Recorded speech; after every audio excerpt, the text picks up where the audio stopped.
Boa noite, irmãos. Queria agradecer aos irmãos do governo o convite que me foi feito e eu espero que nós tenhamos dias no Senhor e que os nossos lares possam ser um pouco diferentes depois que sairmos daqui. Amém? Eu já tenho o que falar para vocês, mas nos últimos dias, estudando a palavra de Deus, o Senhor assentou uma porção no meu coração e eu gostaria de fazer isso como palavra introdutória, tá? Eu gostaria de partilhar com vocês algo um pouquinho diferente, é uma introdução. Eu sei que eu estou falando para casais de todas as idades aqui e já nós vamos entrar no tema. Nós temos muito assunto para ver, temos muitas coisas, então nós vamos ver uma pequena parte do que a Bíblia ensina a respeito disso, mas eu gostaria de iniciar com uma porção que o Senhor depositou para mim e vou fazer isso como palavra introdutória, certo? A Bíblia compara o ser humano a árvores. A Bíblia faz isso em muitas porções. O Salmo 1, por exemplo, talvez é a porção mais clara a respeito disso, quando ele diz, ele será como árvore plantada, né? A própria pessoa do Senhor Jesus, ela é comparada como uma árvore, mas ela é a árvore, a pessoa do nosso Senhor é a árvore da vida, que foi plantada lá no Éden. Então Adão tinha a árvore da vida e a árvore do conhecimento do bem e do mal. Então ele podia comer de todas as árvores que havia no jardim, mas ele não podia comer da árvore do conhecimento do bem e do mal. E foi a que ele optou por comer. Então, o Senhor Jesus nos é conhecido como árvore da vida. E, meus queridos, eu não sei exatamente qual é a realidade dos irmãos e isso me deixa muito tranquilo, porque eu não conheço os irmãos. A última vez que eu estive aqui, eu estava tentando fazer o cálculo com o Lúcio, deve ter uns 15 anos, pelo menos. Então, muita coisa, com certeza, mudou nesse período, né? E eu queria que nós olhássemos algumas expressões disso, sobre nós como árvores. Então, tenha em mente o seguinte, você, aos olhos de Deus, é como uma árvore, você, sua esposa, seu marido, seus filhos, são como plantas que o Senhor planta, né? Abram em Isaías 61, possivelmente uma das porções mais lindas das Escrituras.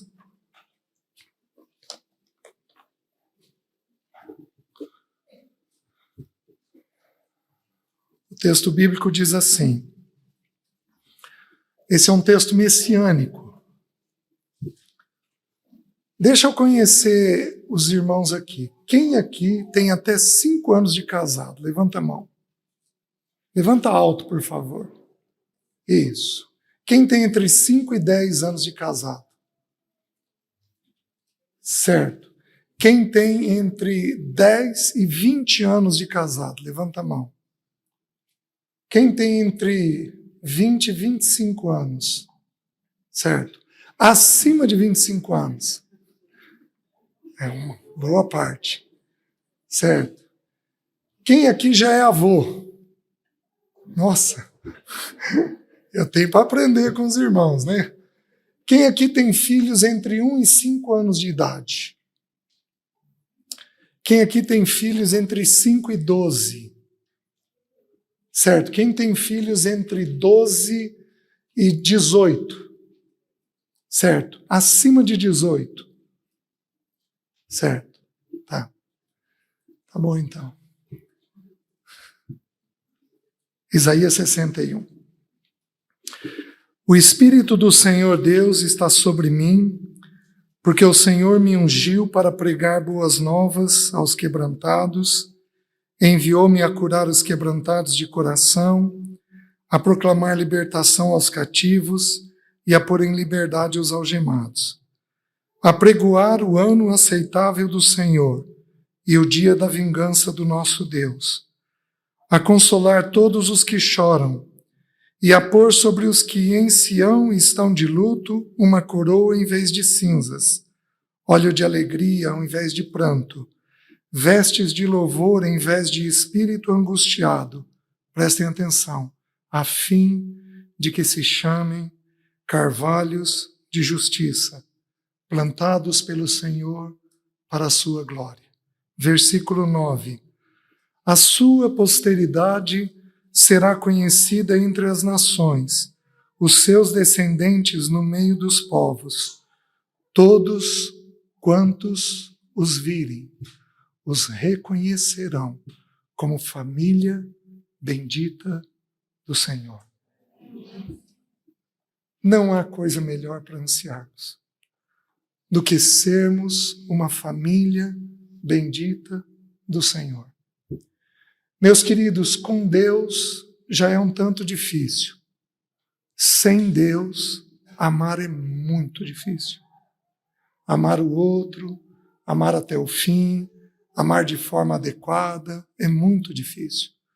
Essa porção das Escrituras o Senhor Jesus tomou e usou no primeiro sermão dele.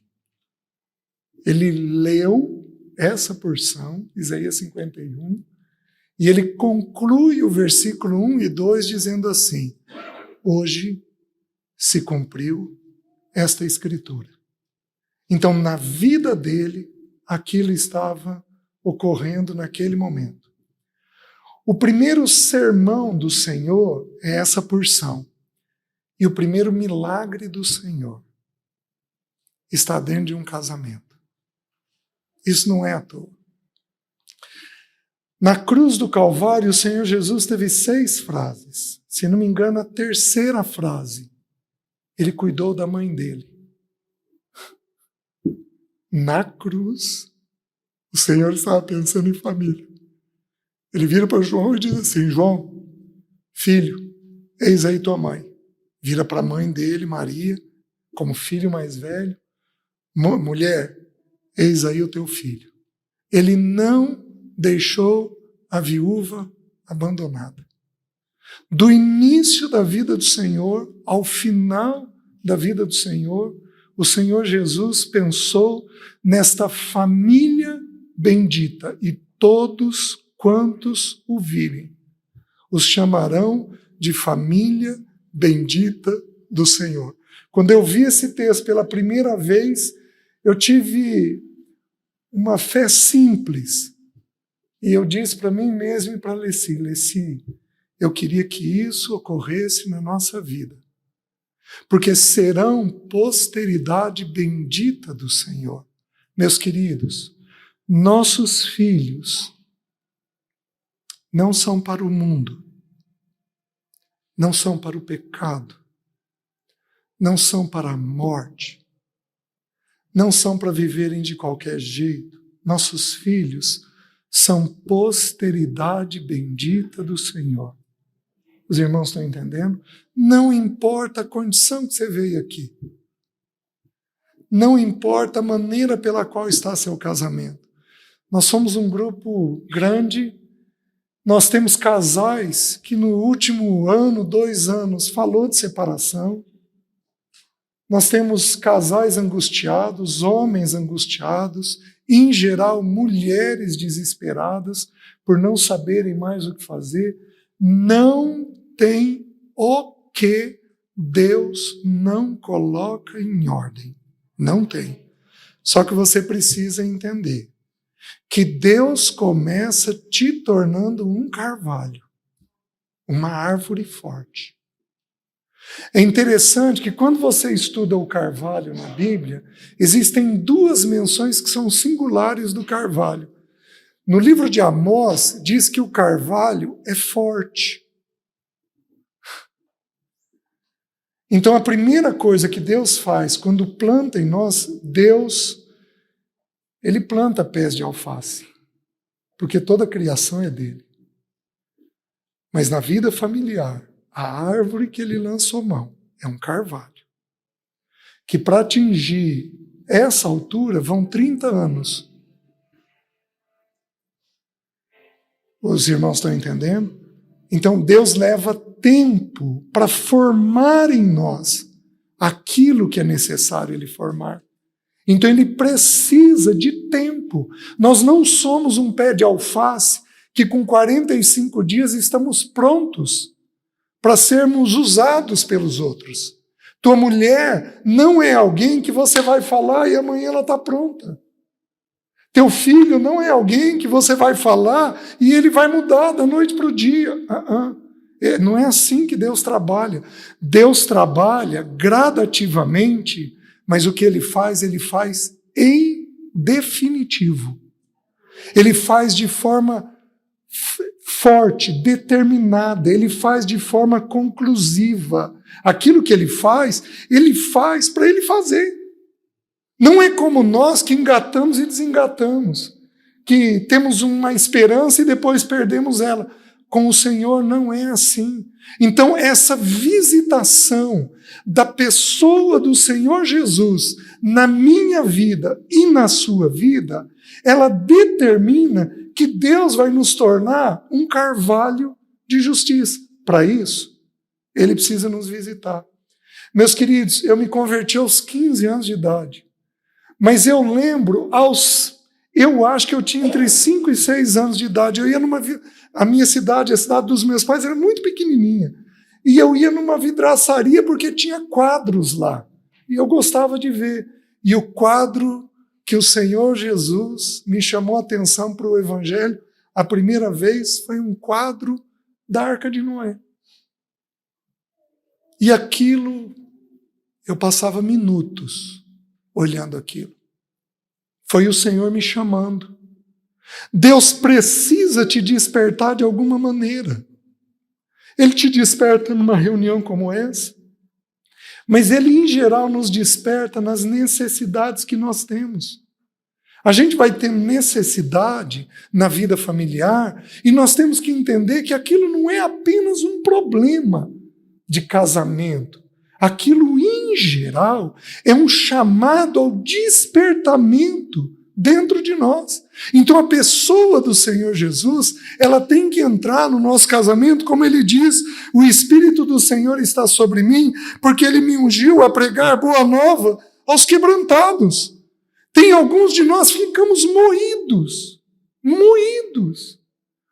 Algum tempo atrás eu ouvi num aconselhamento na igreja, eu ouvi um irmão que ele virou para mim e falou, um irmão com muito dinheiro, mas muito dinheiro.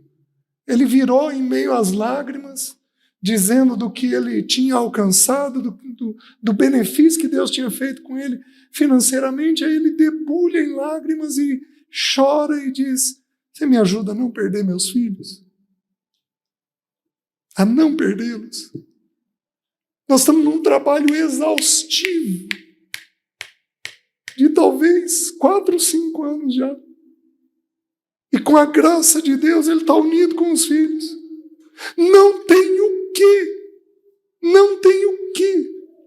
Mas às vezes, Deus, para te despertar, Ele vai ter que te quebrar. E o triste, irmãos, é triste. E eu falo de cadeira, porque eu vivi o que eu estou falando para vocês. O triste é que às vezes os problemas conjugais não são suficientes para nos quebrar.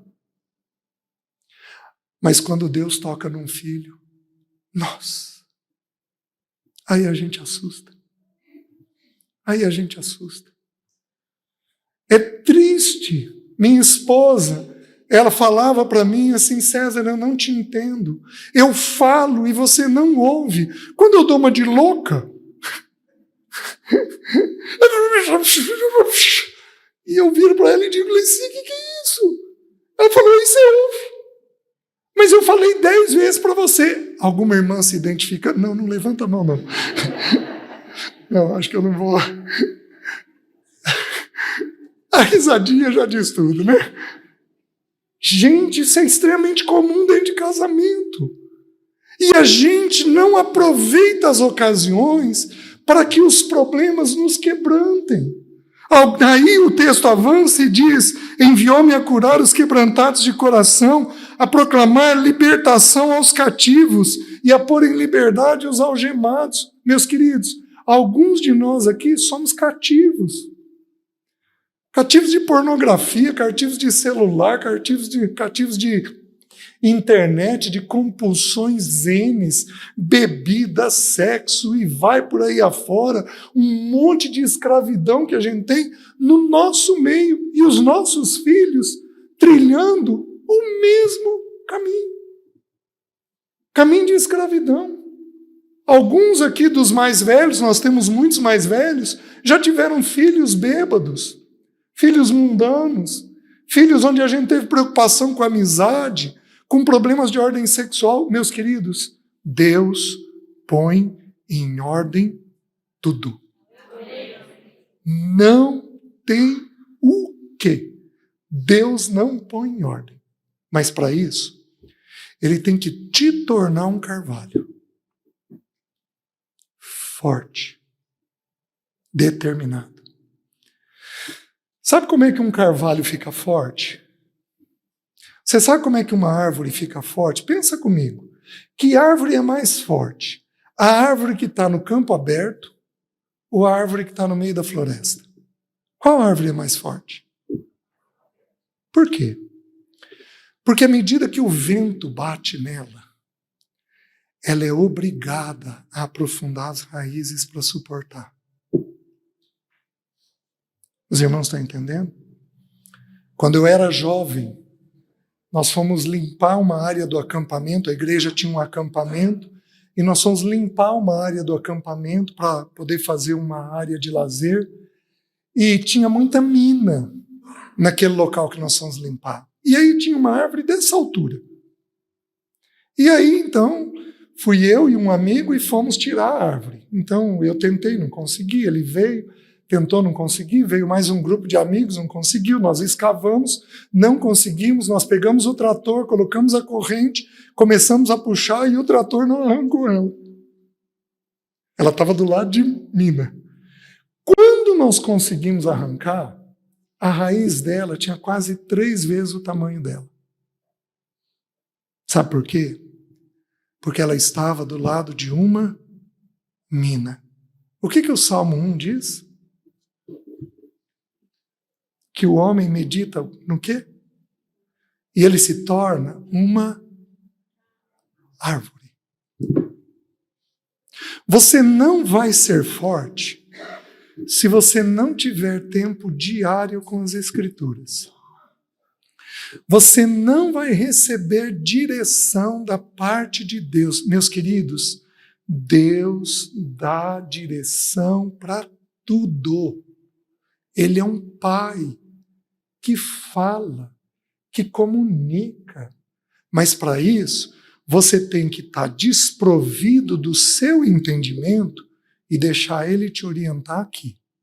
Deixar ele te governar aqui. Porque aí ele te dá a direção que é necessária. Não importe a situação. Não importa a situação.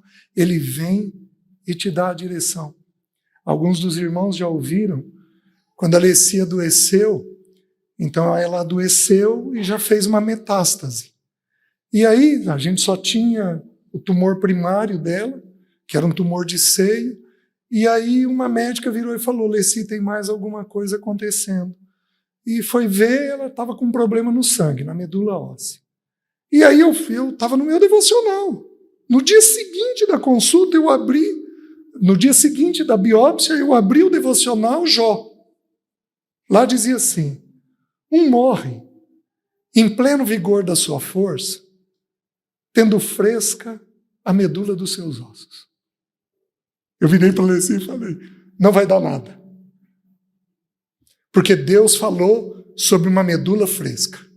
Ela falou, César, Deus falou para mim que eram 2 coisas. Eu falei, mas Lê, não pode. Não pode.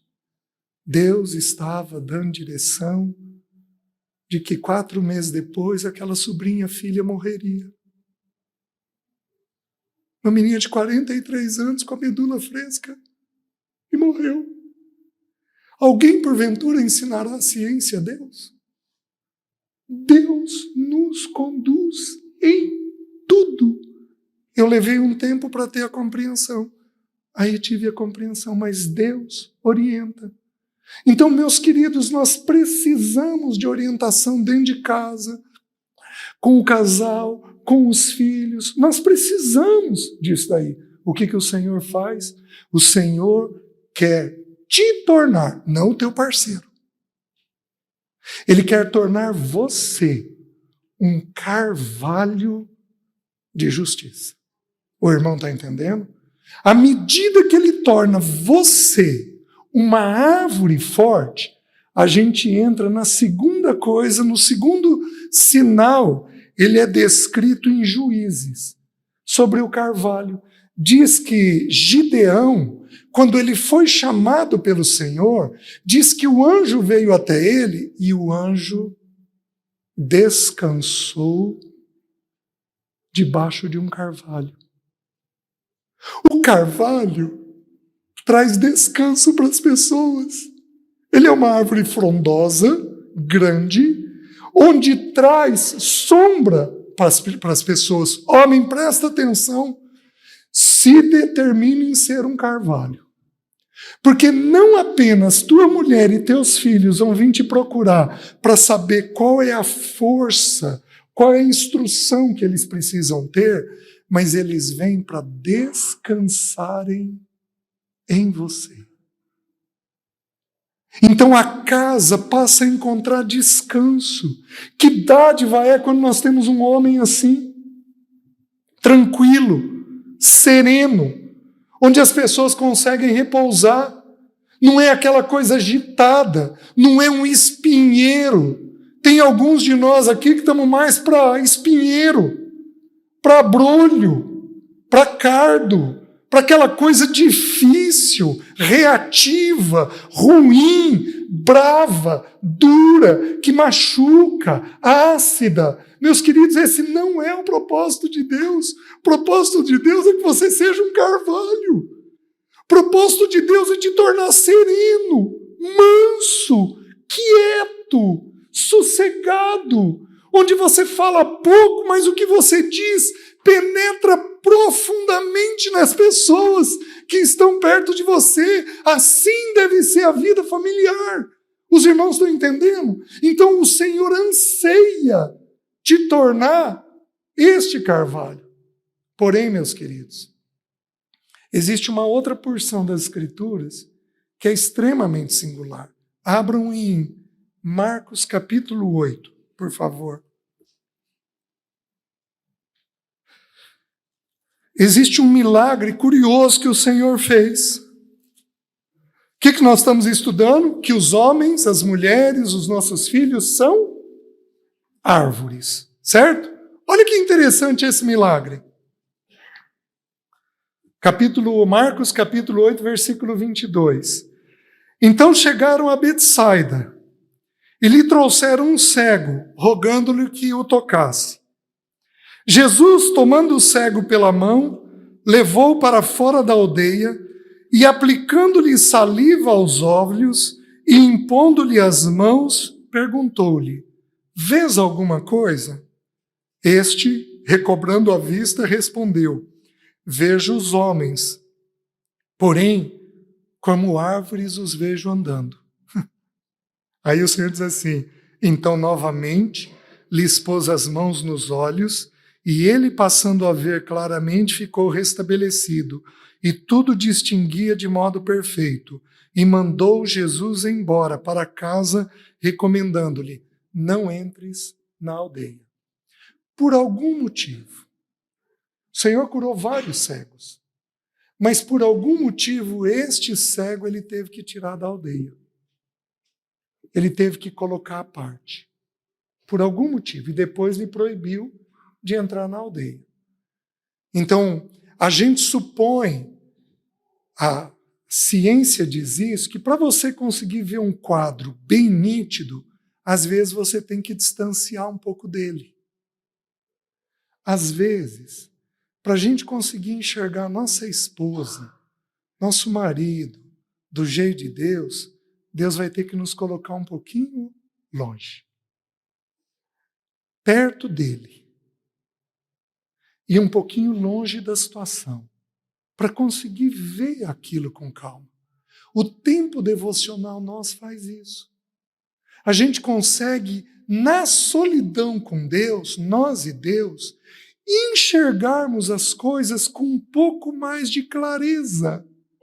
Por isso, meus queridos, havendo uma dificuldade, você tem que orar e jejuar. Você precisa buscar o Senhor. Você está cego? Tua esposa diz algo para você e você não entende? Você diz para tua esposa algo e ela não consegue te entender? Teus filhos dizem e você não consegue compreender? Você não consegue ver a situação da maneira pela qual as pessoas estão mostrando? Meus queridos, às vezes nós precisamos do milagre repetido em nós, para nós vermos as pessoas com os olhos de Deus. Você está entendendo? Então você vai precisar de uma visitação onde você vai olhar a sua pessoa da maneira pela qual Deus olha. E, meus queridos, me acredite, quando você olhar a tua mulher do jeito que Deus olha, você vai ter por ela um amor que você nunca teve. Porque você está com os olhos de Deus. Quando você olhar seus filhos com o olho que Deus olha, gente, nós somos transformados e nós recebemos uma capacidade de ver, de entender, de saber, de agir no meio da situação que você nunca antes tinha percebido. Eu tive um problema com a Alessi que durou muitos anos no nosso casamento. Muitos anos. Foi um problema com a minha família de origem. E o problema ficou tão sério que os meus filhos perceberam e vieram conversar comigo. Pai, o senhor não vê isso daqui? Eu falei, gente, vocês conhecem o pai. O que eu ver, eu vou fazer. Mas o que eu não ver, eu não consigo fazer. Então a mãe fala para o pai, eu já expliquei para ela que eu não consigo ver com os olhos dela. Vocês estão falando, eu não consigo fazer. Então eu tive um discernimento de Deus. Eu virei para os dois, já eram adolescentes, e falei assim, vamos fazer uma coisa? Eu preciso que vocês orem pela mente do pai. Pelos olhos do pai. Para o pai poder ver se é o jeito que Deus vê, eu quero ver do jeito que Deus vê. Meus queridos, 3 meses depois, eu estava com a minha família de origem e o Senhor me mostrou. Nunca mais fui o mesmo homem. Porque algumas coisas o Senhor tem que visitar os nossos olhos. Porque a minha compreensão não é a mesma compreensão que o parceiro está tendo, que os filhos estão tendo. Não é a mesma compreensão, às vezes, que Deus está tendo. E os olhos, a Bíblia ensina, são a lâmpada do corpo. A gente age baseado no que a gente vê. Você tem que ver para poder agir segundo Deus. Alguns de nós temos uma cegueira familiar. Você não vê o problema financeiro, você não vê o problema com família de origem, você não vê os problemas pessoais de vício, de compulsão que você tem, você não vê sua carnalidade, você não vê os riscos que seu filho está tendo, você simplesmente não vê, não consegue ver. O que Deus precisa fazer? Ele precisa cuspir no chão. Fazer lodo. E passar nos seus olhos. E às vezes ele vai ter que fazer uma segunda vez. Por isso, não perca a esperança. Porque o nosso Jesus, ele é perito em milagre. Ele é perito em abrir o entendimento, em abrir a compreensão, em mostrar para nós como ele vê as coisas. Vocês estão me entendendo? Então, alguns de nós brigamos há tempo.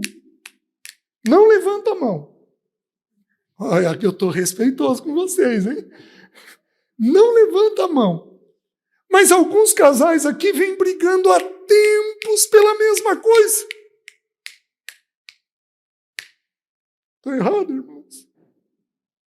O mesmo assunto. O mesmo tema, a mesma coisa. os mesmos argumentos, a mesma sequência de fala, a mesma falação, as mesmas queixas, as mesmas respostas, as mesmas defesas. Alguns de nós aqui vemos assim há tempos. Meu querido, ponha o joelho no chão chegando em casa. Abre esse texto. Jesus, cura minha cegueira. Se o que os meus estão vendo é do Senhor, eu quero ver. Cura a minha cegueira. Porque, queridos, nós somos árvores. Mas muito mais do que árvores, nós somos pessoas. Com sentimentos, com afetos, com limitações, com um tempo certo de tratar as coisas. E o parceiro precisa nos ver da mesma forma. Alguns casais aqui não pensam igual sobre os filhos. E aqui nós temos um problemaço. Porque se já é complicado entre o casal, quando a gente discorda dos filhos, aí é um problemão. Por quê? Porque como é que nós vamos educar com duas vozes? Com duas opiniões? Com o risco de um estar certo e outro errado? Com o risco da gente não unir em torno das crianças. Eu dou graças a Deus que, apesar de eu e a Alessi termos tido um problema, com relação aos filhos, nós fomos muito unidos. Ela falava, eu considerava, eu falava, ela considerava. Mas alguns casais aqui não têm harmonia sobre o tema filhos. Aí, meus queridos, aí é perigosíssimo. Os irmãos entendem o que nós precisamos? De um milagre nos nossos olhos. Mas eu queria partilhar o texto que o Senhor me depositou, que foi o primeiro texto, bem rapidinho, abram em Jó.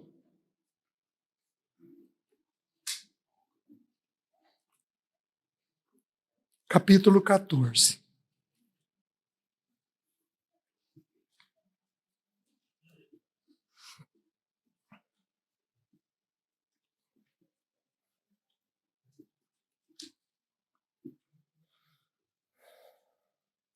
Jó, capítulo 14. O texto diz assim: o homem, nascido de mulher, vive breve tempo, cheio de inquietação. Nasce como a flor e murcha, foge como a sombra e não permanece. E sobre tal homem abres os olhos, e os fazes entrar em juízo contigo? Quem da imundícia pode tirar coisa boa, coisa pura? Ninguém. Visto que os seus dias estão contados, contudo, contigo está o número dos seus meses. Tu, ao homem, puseste limites, além dos quais não passará. Desvia dele os olhares para que tenha repouso, até que, como jornaleiro, tenha prazer no seu dia. Agora preste atenção. Porque há esperança para a árvore. Porque mesmo cortada, ainda se renovará, e não cessarão seus rebentos. Se envelhecer na terra a sua raiz, e no chão morrer o seu tronco, ao cheiro das águas brotará, e dará ramos como a planta nova. Meus queridos, ele está dizendo que a gente vive cheio de inquietação e que a gente é como a planta, como a erva. O Salmo 90, Moisés diz que a erva nasce de manhã e murcha à tarde. Meus queridos, passa rápido, né? Os que têm aqui acima de 50, a gente está entrando, vamos calcular 75, a gente está na terça parte final da vida, são 3 partes. Nós estamos na parte final da nossa vida. Meus queridos, passa rápido. Alguns casais, eles brigam. Aí se resolve. Alguns casais brigam velado. E aí vão dando um passinho por dia, longe um do outro. Chega uma certa idade que eles até têm um despertamento, mas o caminho de volta está tão longo, está tão longe, que eles têm desânimo de querer voltar. Às vezes, alguns problemas com os filhos estão tão irrecuperável que eles têm o problema de voltar. Eles têm desânimo para voltar. E a Bíblia está dando uma esperança simples para nós. Há esperança para a árvore. Vocês estão me entendendo? Aqueles casais, levanta de novo aqueles que têm acima de 20 anos de casado. Levanta a mão. Olha quantos casais nós temos. Meus queridos, deixa eu dizer uma coisa para vocês.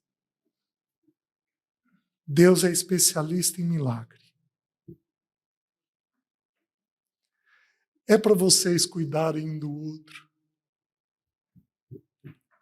Homens, hoje, você falou para ela o quanto ela é bonita? Quanto ela é desejável? Hoje, você agradeceu alguma coisa que ela fez por você? Ela pôs uma mesa. Você agradeceu? Homem, você elogia de alguma maneira? Meus queridos, essa idade é a idade para a gente viver um romance. Essa idade é a idade para a gente viver um romance. Os filhos estão um pouquinho maior, a gente tem um pouquinho mais de tempo, é para a gente ter um pouquinho mais de estabilidade, é para a gente viver algo extremamente agradável. Você olha Cantares e é para a gente viver o finalzinho de Cantares. Nossa, teu corpo é desejável. Eu te quero, eu sou dele e ele é meu. É para a gente viver esse tipo de coisa. Nessa idade, mulher, é para você ter períodos de oração com o teu parceiro deliciosos. Eu vou falar uma coisa, a gente não tem criança aqui, dá para falar. Eu tive períodos de oração com a Alessi que eram melhores que períodos de vida íntima.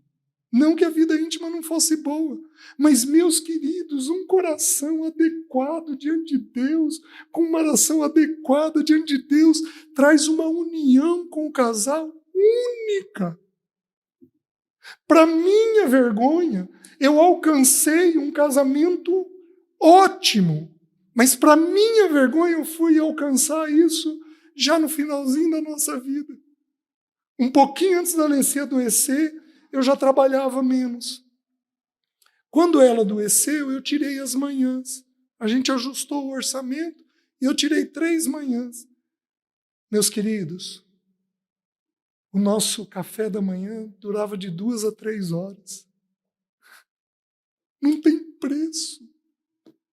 Ler a Bíblia, orar pelos filhos, orar pelos sobrinhos, orar pelos sobrinhos netos. A Alessi era uma mulher de oração. Ela orava por cada membro da família. Eu sou um homem de oração objetivo. Ela não. Ela amava com detalhes colocar diante do Senhor as coisas. Isso é para a nossa idade. É para a gente viver esse tipo de relacionamento.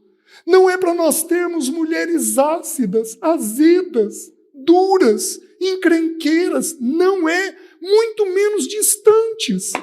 É para a gente ter gente próxima, alegre, gostosa, de um relacionamento tranquilo. É para os nossos netos, os nossos filhos olharem o nosso relacionamento e terem desejo de estarem conosco. Eu louvo o Senhor que me permitiu viver um finalzinho de vida desse jeito. A Alessi passou 1 mês e meio de cama. Um dia, eu não me lembro qual foi o assunto, mas nós rimos tanto. Ela de cama, com dor, medicada. Mas a gente riu tanto que os 2 filhos acordaram. Eles têm isso até hoje na mente.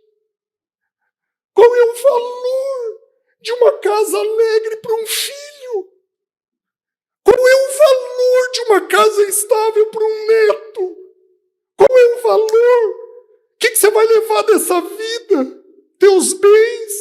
Você já viu o caminhão de mudança atrás de velório? Não existe. Não existe, porque você veio nu e você vai voltar nu.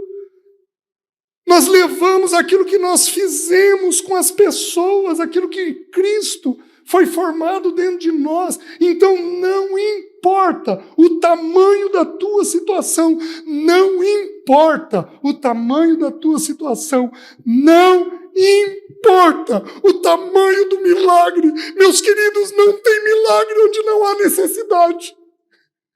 Deus ama uma necessidade. Deus ama uma necessidade. Porque é onde Ele se faz Deus. É onde Ele pode vir e agir de forma diferente. Os irmãos estão entendendo? Deus ama uma necessidade. Então o texto bíblico está dizendo assim: porque há esperança para a árvore, pois mesmo cortada, é assim que você se sente? Você se sente cortado pelo parceiro? São meses sem vida íntima. Você se sente cortado pelo marido? São meses sem uma boa conversa. Você se sente cortada porque há esperança para a árvore. Porque mesmo cortada, ainda se renovará. E não cessarão os seus rebentos, meu querido. Ele levanta milagres nos nossos filhos. Porque os nossos filhos são os nossos rebentos. Então Deus anseia por um lar estável para abençoar a geração seguinte. Ele anseia por isso. Só que, meus queridos, olha o que diz. Se envelhecer na terra a sua raiz, tua força já é pequena. Maringá é uma cidade com muitas árvores, a cidade de onde eu venho, mas muitas árvores. Deu um pé de vento quando eu estava numa das viagens aí, não me lembro onde eu estava num seminário, falando para pastores. Deu um pé de vento, mais de 100 quilômetros. Caíram 500 e tantas árvores na cidade. 172 postes caíram na cidade. Foi uma loucura. A cidade ficou sem luz por quase uma semana. Teve regiões. Meus queridos, sabe por que cai árvore na cidade? Porque a raiz apodreceu. Se envelhecer na terra a sua raiz. Você perdeu a força? Você perdeu o vigor? Você bambeia? Tem hora que você quer estar casado, tem hora que você não quer. Tem hora que você ama, tem hora que você não ama.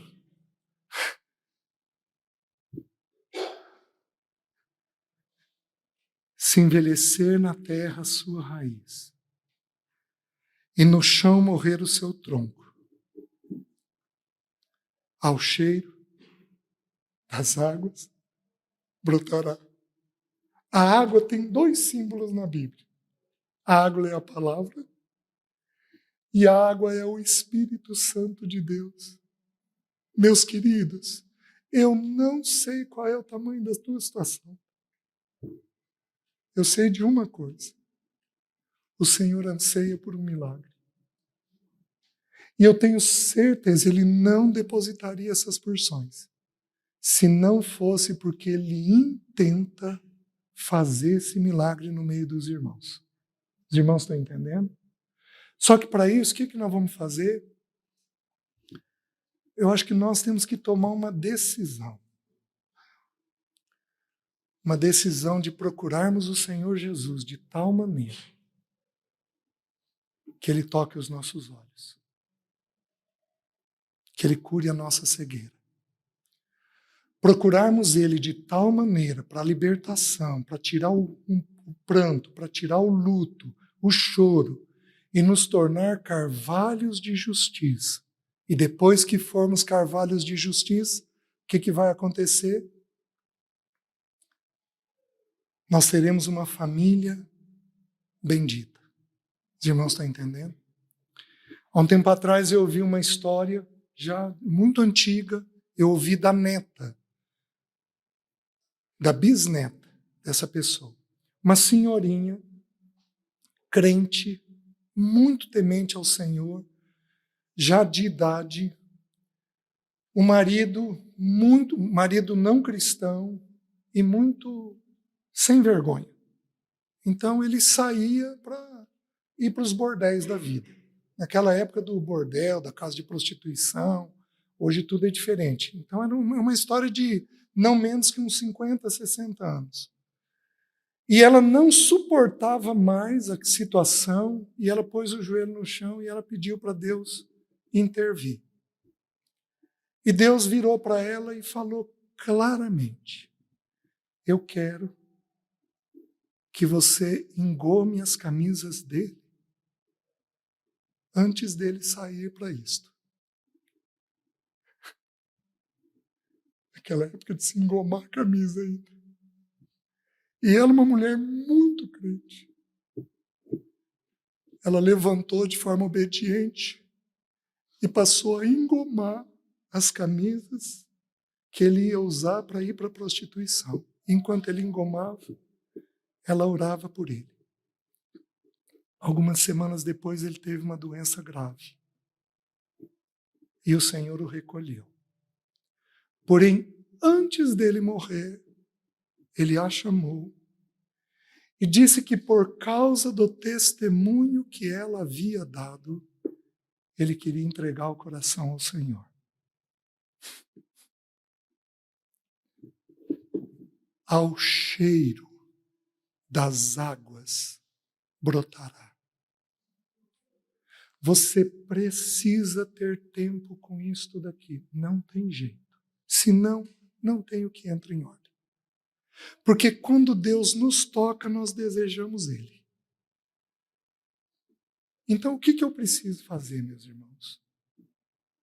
Eu vou fazer um apelo. Já eu vou pedir para vocês abaixarem a cabeça. E eu gostaria que se colocasse de pé apenas aqueles irmãos que entendem que precisam de um milagre. Seja por você, pela sua esposa, pelo seu marido, pelos seus filhos. Aqueles que desejam voltar a se aproximar do Senhor Jesus, porque Ele é esse ungido que nos liberta, que tira o manto, que tira o pranto, que tira o luto. Ele é que nos visita e que nos torna um carvalho de justiça.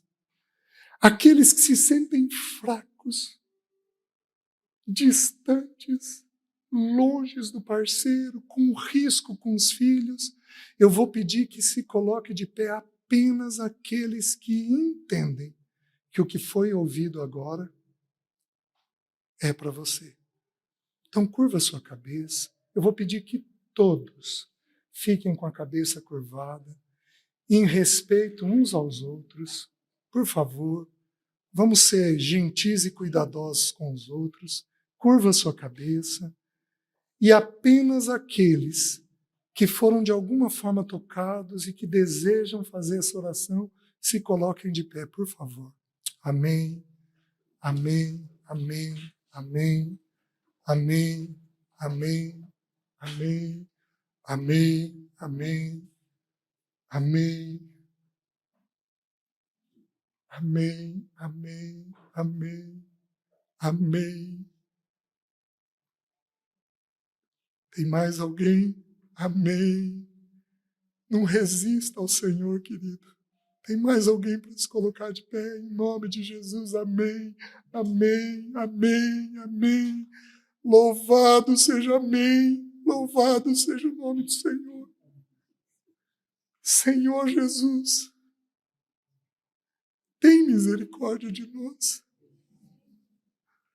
Ao cheiro das águas pode brotar algo novo. Então nos visita em nome de Jesus. Perdoa a multidão dos nossos pecados. Perdoa a nossa ranhetice. Perdoa a nossa falta de amor. Perdoa, Senhor, todo o mal que temos feito aos nossos. Visita os nossos filhos. Tem misericórdia deles. Fortalece-os. E que daqui a um tempo, Senhor, eles sejam chamados de família bendita do Senhor. Em nome de Jesus, Senhor. Visita-nos, continua a preparar o nosso coração para aquilo que ainda vamos receber. Nós oramos em nome de Jesus. Amém. Amém. Obrigado, irmãos. Podem sentar.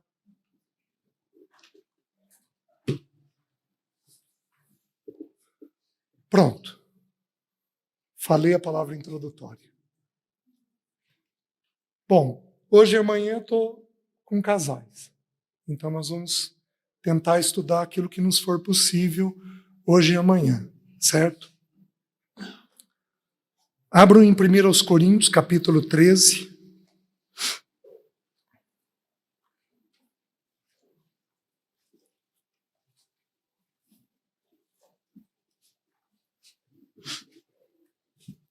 Eu quero estudar essa porção com os irmãos hoje e amanhã, se me for possível. Um texto muito conhecido. Ele diz assim: e eu passo a mostrar-vos ainda um caminho sobremodo excelente. Ainda que eu fale as línguas dos homens e dos anjos, se não tiver amor, serei como bronze que soa ou como símbolo que retine. Ainda que eu tenha o dom de profetizar e conheça todos os mistérios e toda a ciência, ainda que eu tenha tamanha fé a ponto de transportar montes, se não tiver amor, nada serei. E ainda que eu distribua todos os meus bens entre os pobres, e ainda que entregue o meu próprio corpo para ser queimado, se não tiver amor, nada disso me aproveitará. O amor é paciente, é benigno, o amor não arde em ciúmes, não se ufana, não se ensoberbece, não se conduz inconvenientemente, não procura os seus interesses, não se exaspera, não se ressente do mal, não se alegra com a injustiça, mas regozija-se com a verdade. Tudo sofre, tudo crê, tudo espera e tudo suporta. O amor jamais acaba, mas havendo profecias desaparecerão, havendo línguas cessarão, havendo ciência passará, porque em parte conhecemos e em parte profetizamos. Quando, porém, vier o que é perfeito, então o que é em parte será aniquilado. Quando eu era menino, falava como menino, sentia como menino, pensava como menino. Quando cheguei a ser homem, desisti das coisas próprias de menino. Porque agora vemos como em espelho, obscuramente. Então veremos face a face. Agora conheço em parte. Então conhecerei como também sou conhecido. Agora, pois, permanecem a fé, a esperança e o amor. Estes três, porém, o maior destes é o amor. A palavra amor aqui é ágape, a palavra usada. Essa palavra ela é uma palavra interessante. Deixa eu falar um pouquinho para os irmãos. O último versículo que nós lemos, agora, pois, permanecem o 13, a fé, a esperança e o amor. Destes três, porém, o maior é o amor. Deixa eu explicar uma coisa para os irmãos. Não dá para ter amor sem ter fé. Não dá para ter amor sem ter fé. A palavra amor que as escrituras mais usam é a palavra ágape. Nós temos 5 originais para a palavra amor no Novo Testamento. Tudo nos é traduzido por amor, mas são 5 originais no grego. O primeiro, eros, que é de onde vem a palavra erótico. Então ele é o amor sexual que deve existir entre um casal, certo? Tem tempo e tem forma desse amor existir. É para o casamento, ele tem que existir dentro de nós. Você tem que ter desejo sexual pelo seu parceiro. Mas isso vem para o casamento com o seu parceiro. Não é para mais ninguém. Nós temos a palavra filéu, que é o amor entre amizades. Então é uma palavra usada para o amor entre amigos e com parentes. Então você usa essa palavra filéu. Nós temos a palavra Filadélfia, que é o amor entre irmãos. Seja de sangue, seja o amor de da fé. Não é à toa que a Bíblia manda a gente cumprimentar os irmãos com ósculo santo. Porque é este amor, é um amor distinto entre irmãos. Você está me entendendo? Lembrando que há amigos mais chegados que irmãos. Então é aqueles que você considera irmãos. A Bíblia diz assim: em todo tempo se faz o amigo, mas na angústia se faz o irmão. Eu tenho amigos próximos que até hoje nunca me ligaram, com toda a situação que eu vivi. E eu tive irmãos distantes que cuidam de mim. Nunca nos falta, mas assim que a Bíblia apresenta. Existe a palavra filantropia, que é o amor comunitário. Então é esse amor social que nós temos. Então, sei lá, tem uma catástrofe aqui na cidade. E os irmãos se reúnem para assistir as famílias que estão necessitadas. Isso é filantropia. É um amor social que é necessário que a igreja também tenha. E a última palavra é estorgo ou estorge, que é afeição, amor. Essa não aparece no Novo Testamento. Nós temos esses 5 originais e com o ágape o 6º, certo? No Velho Testamento, nós temos 18 menções, 18 originais para a palavra amor, que aí não é necessário a gente olhar. 2 observações antes de eu falar sobre amor. 2 observações simples. A primeira, a palavra ágape é uma palavra própria do cristianismo. Essa palavra não é encontrada em escritos anteriores à pessoa do Senhor Jesus. Então a palavra ágape, ou agapau no verbo, essa expressão ela não existia antes do Senhor. Ela foi talhada pelo próprio Espírito de Deus para revelar um amor distinto. Então Deus se manifesta desde Gênesis, mas no Novo Testamento, com a encarnação do nosso Senhor, os nossos olhos foram abertos para a realidade de Deus Pai. O amor de Deus foi estendido até nós de um jeito nunca antes visto. Então nós compreendemos um amor de uma forma que nós nunca compreendemos antes. A Bíblia diz assim, que Deus é 3 coisas. Diz que Deus é fiel, diz que Deus é luz e diz que Deus é amor. Como está usando o verbo ser, está dizendo que aquilo está intrínseco à natureza dele. Deus não pode fazer nada sem fidelidade, Deus não pode fazer nada sem luz e Deus não pode fazer nada sem amor. Ele não pode. Uma vez, conversando sobre isso com um irmão que o Senhor já chamou para si, o irmão Alan MacLeod, ele me falou uma coisa simples. Ele falou: César, você crê que Deus criou tudo? Claro, irmão. Colossenses ensina isso. Então, você crê que ele criou as coisas visíveis? Sim, irmão. As coisas invisíveis? Sim. Me diz uma coisa visível, César. O irmão. Eu estou vendo o irmão, eu toco o irmão. Me diz uma coisa invisível, César. As ondas sonoras. Essa foi a nossa conversa. Me diz uma outra coisa que você não vê, que você não toca. Aí ele sugeriu: o inferno. O inferno você toca? Não. Aí ele falou assim: César, Deus pode ter me criado sem amor? Não. Deus criou as ondas sonoras com amor? Sim.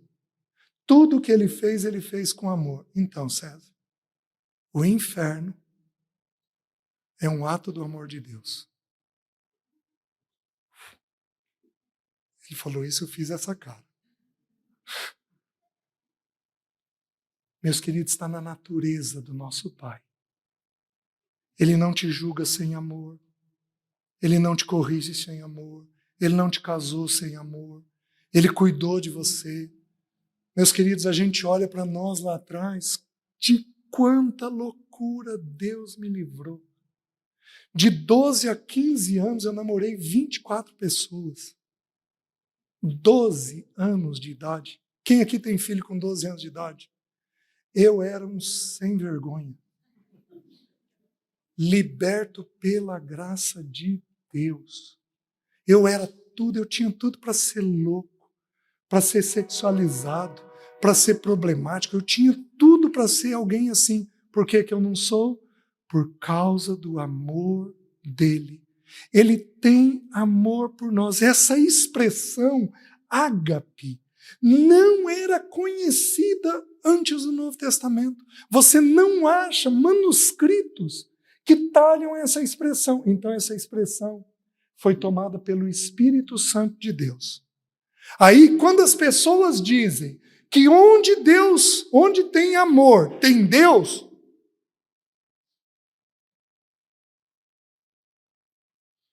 porque amor é vasto.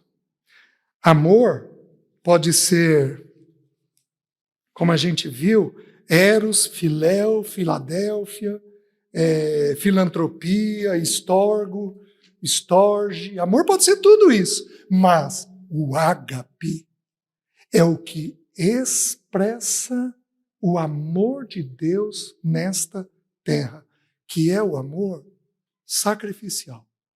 Os irmãos estão entendendo? Jesus, em João 13, ele entra no cenáculo, ele diz assim, o texto bíblico diz assim: tendo chegado a festa da Páscoa, sabendo Jesus que era a sua hora de passar deste mundo para o Pai, tendo amado os seus, amou-os até o fim. Queridos, por que Jesus conseguiu amar até o fim? Porque Jesus ficava na fonte do amor diariamente. Nós não conseguimos amar os nossos se você não for para a fonte do amor. Nós somos, por natureza, divisivos. Como a minha misericórdia já passou, a minha descrição com vocês, vamos lá. Quem aqui é bravo?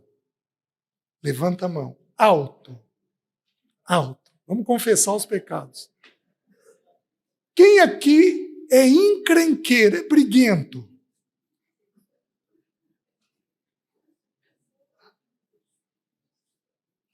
Quem aqui é ácido? Meus queridos, nada disso combina com o amor de Deus. Nada disso. O amor de Deus é manso, é dócil, é jeitoso, é paciente, é tolerante, não é reativo. Presta atenção, o ser humano é divisivo. Eu e você somos encrenqueiros. Nós dividimos. Quando Jesus falou sobre separação, ele ensinou sobre divórcio em Mateus 18. Ele está dizendo que é para a gente não se separar, mas ele apresenta, a Bíblia apresenta 2 motivos diretos e um indireto depois para a separação. Esse é um tema vasto que a gente tem que olhar todos os textos. Mas quando Jesus está falando que não é para separar, aí os discípulos dizem assim: por que Moisés então mandou dar carta de divórcio? Sabe o que ele diz? Por causa da dureza do vosso coração. Não levante a mão, mas quem aqui já pensou em separação? Sabe por quê, irmãos? Porque o nosso coração é duro. É o que o texto bíblico está ensinando. Nós somos complicados. Um dia a gente acorda amando. No dia seguinte, você despede. sem medo. Você está me entendendo? Nós somos oscilantes no nosso afeto. Nós temos isso. Quando estamos em Deus, na fonte do amor, aí então nós temos um amor constante. Mas se nós não nos alimentarmos de Deus, o que sobra é a gente. Alguns aqui são afetivos, então, ai meu lindo, e vai lá. Ai meu querido, te amo, te quero, te desejo. Mas assim, às vezes é fruto de um afeto meio descontrolado. O amor de Deus dentro de nós, ele é diferente. Então, esta palavra, amor, ela vem quando o nosso coração vai sendo visitado por Deus, a palavra amor, ágape. O amor de Deus, olha essa observação.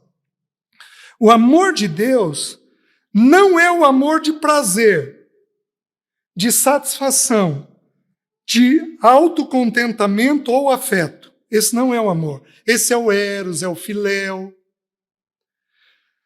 O amor de Deus não foi obtido pela excelência dos seus objetos. Ele é um amor dele para o outro. Ele foi exercido da vontade divina, em escolha deliberada, feita sem causa. Meus queridos, nós somos encrenqueiros. E ele bateu o olho em nós e resolveu fazer o quê? Nos amar. É diferente quando você bate o olho, quando você começou a namorar, você bateu o olho e você ou apaixonou pelo corpo, ou apaixonou pelo jeito, ou apaixonou pela família, alguma coisa te levou a apaixonar. Estou certo? O amor de Deus por nós, não. Ele bate o olho em nós e diz, vou amar. Abra em Deuteronômio. Está me ocorrendo esse texto aqui. Se não me engano, capítulo 7. Acho que vai expressar isso com bastante clareza.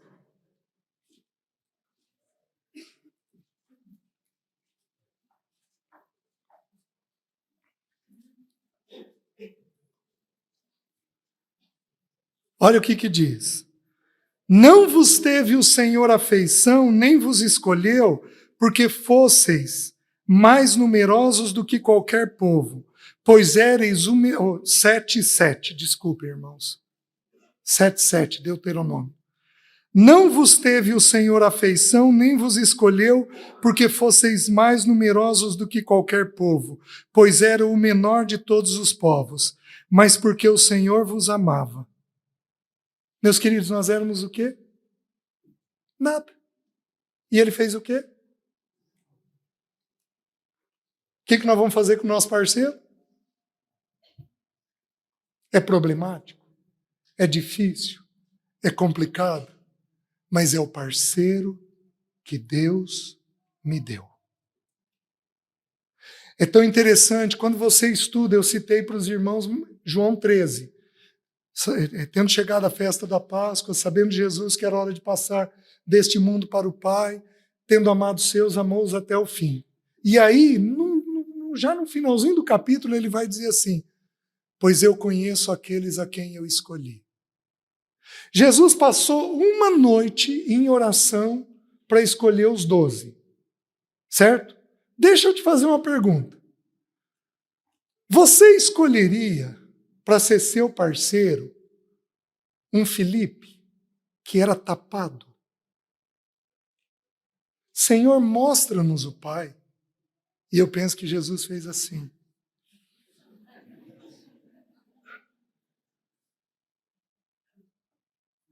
Felipe, há tanto tempo eu estou com você e você ainda não percebeu? Alguns aqui são casados com pessoas que não enxergam o óbvio. Você escolheria alguém assim para ser seu parceiro? Sabe o que Jesus fez? Escolheu.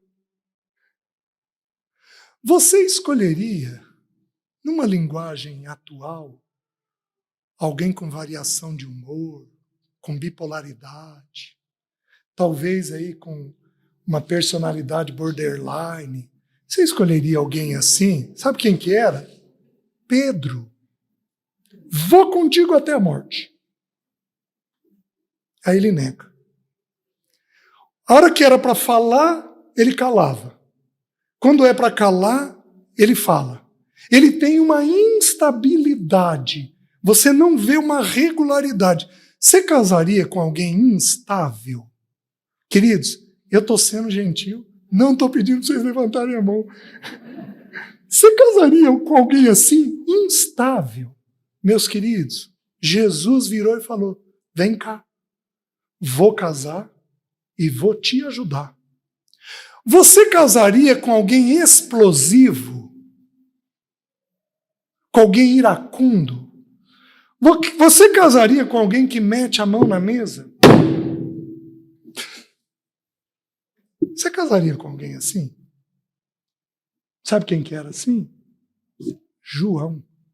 Saiu da vila de Samaria, eles não receberam, sacudiu o pó, virou para o Senhor e falou o quê? Senhor, quer que mande descer fogo do céu? Os irmãos estão rindo, mas tem mulher que queima o marido. Ou tem marido que queima a mulher. Ou tem nora que queima a sogra. Ou aquela explosão. Você está me entendendo? Eu tenho irmãos que às vezes no aconselhamento eles viram para mim e dizem, e você não faz essa cara de santo não, que você também merece ouvir.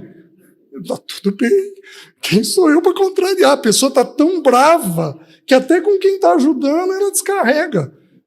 Você já viu alguém assim?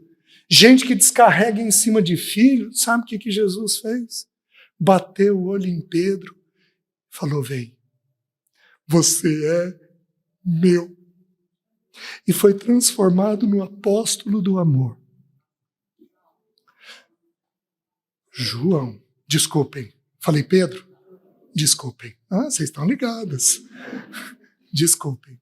Foi transformado no apóstolo do amor. Os irmãos estão conseguindo entender? Jesus não tem medo de gente complicada. Jesus não tem. Jesus não tem. Jesus não tem medo de gente louca. Jesus não tem medo de gente complicada. Jesus não tem medo de tragédia. Jesus não tem, porque não tem o que Jesus não põe em ordem. Meus queridos, eu não podia ter o casamento e a família que eu tive. Eu não podia ter. Eu sou neto de um homem instável, eu sou filho de um pai traidor, agitado, bravo, estúpido. Eu fui criado longe dos meus irmãos, nós fomos criados longe uns dos outros. Eu tenho uma irmã com um diagnóstico de esquizofrenia. Eu não podia ter um lar estável, muito menos um casamento. O que Jesus fez? Vem cá. Vem cá. Ele me amou. Ele me amou. E vocês sabem qual é a primeira expressão de amor na Bíblia? É uma palavra chamada graça, que significa aceitação. Sabe por que nós brigamos? Porque a gente quer que o outro seja o que a gente quer que ele seja. E a gente não tem plena aceitação. Já pensou se Deus virasse para mim e falasse, converteu hoje? Certo, estou te dando 1 ano para pôr tudo em ordem. Queridos, eu tive uma área da minha vida que eu levei 12 anos para pôr em ordem. 12 anos. E se ele não me tolerasse? Quem sou eu para não tolerar os outros? Os irmãos, quem sou eu? Ele tem plena aceitação. Se você quer amar teu parceiro, se você quer amar teus filhos, o que você vai ter que fazer? Aceitar. Mas sabe o que significa a palavra graça no Velho Testamento? Aceitação, mas não é só isso. Charme. Sabe o que você vai ter que ser para o briguento? Charmosa. Nossa, gente, a Bíblia é linda. Mas a Bíblia é linda demais. Sabe que outra tradução tem para a palavra Graça, elegância. Sabe quem que é a pessoa elegante?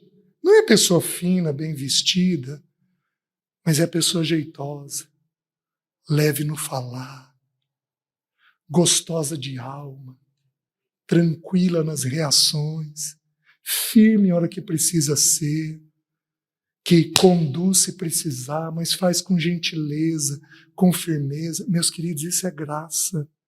É a primeira expressão da palavra graça no Velho Testamento. Da primeira expressão de amor no Velho Testamento. Deus desceu até nós cheio de graça. O que você vai ter que fazer para o seu? Você vai ter que aceitar. Vamos fazer um exercício? Dá uma olhadinha para o teu e diz assim: vou fazer um esforço de te aceitar.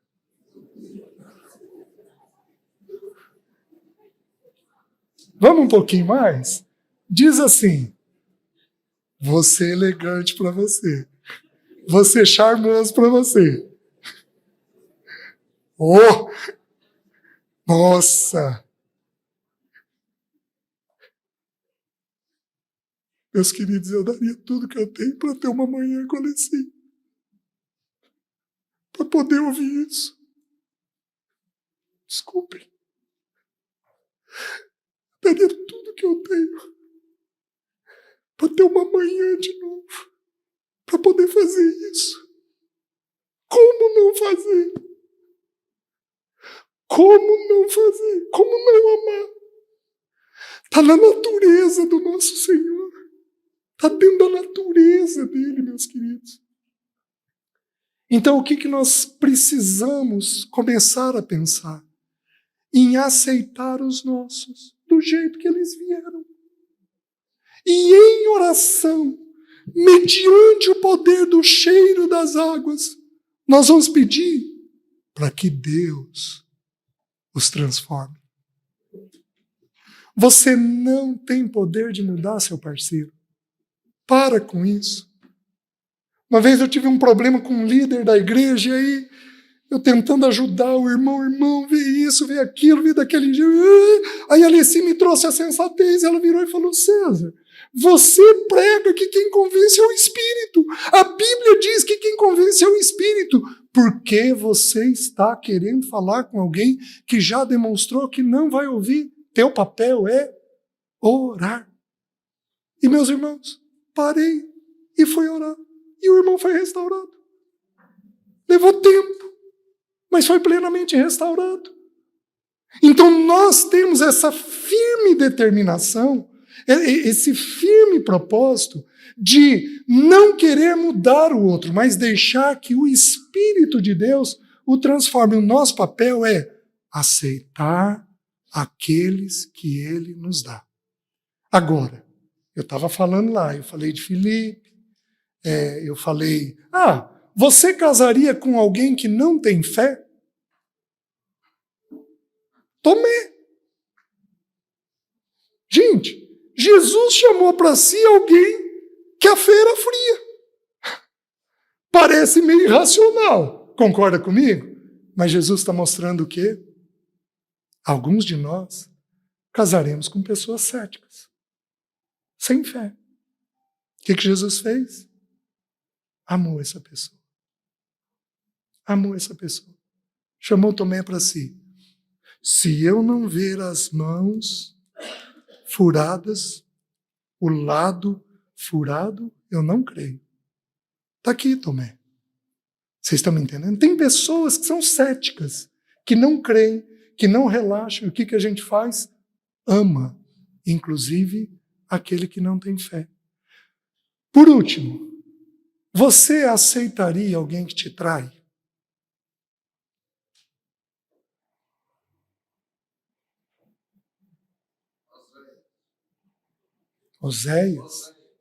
Oséias.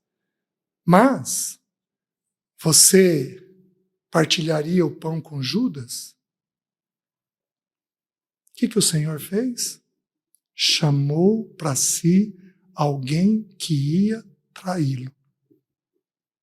Irmãos, eu sou um privilegiado, porque o que eu vejo Deus resolver coisa, mas eu sou um privilegiado.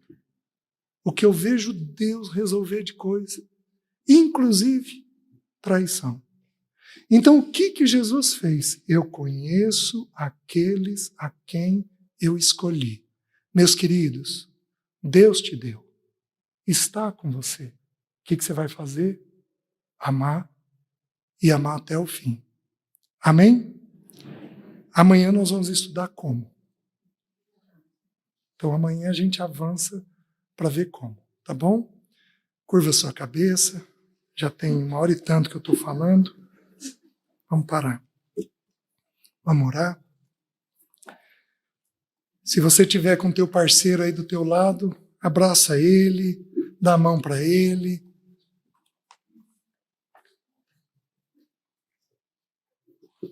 Vamos orar. Espírito de Deus, ajuda-nos a amar os nossos, do jeito que o Senhor nos amou. Dá-nos graça de fazermos tudo dentro da Tua vontade, para que o Teu bom nome seja glorificado em nós. Leva os meus irmãos não apenas em segurança para casa, mas leva eles renovados na esperança. Leva eles com o cheiro das águas. Que os nossos filhos, hoje à noite, ao olharem para nós, vejam que algo diferente aconteceu, para que o Teu nome seja glorificado nas nossas vidas. Nós oramos em nome de Jesus. Amém.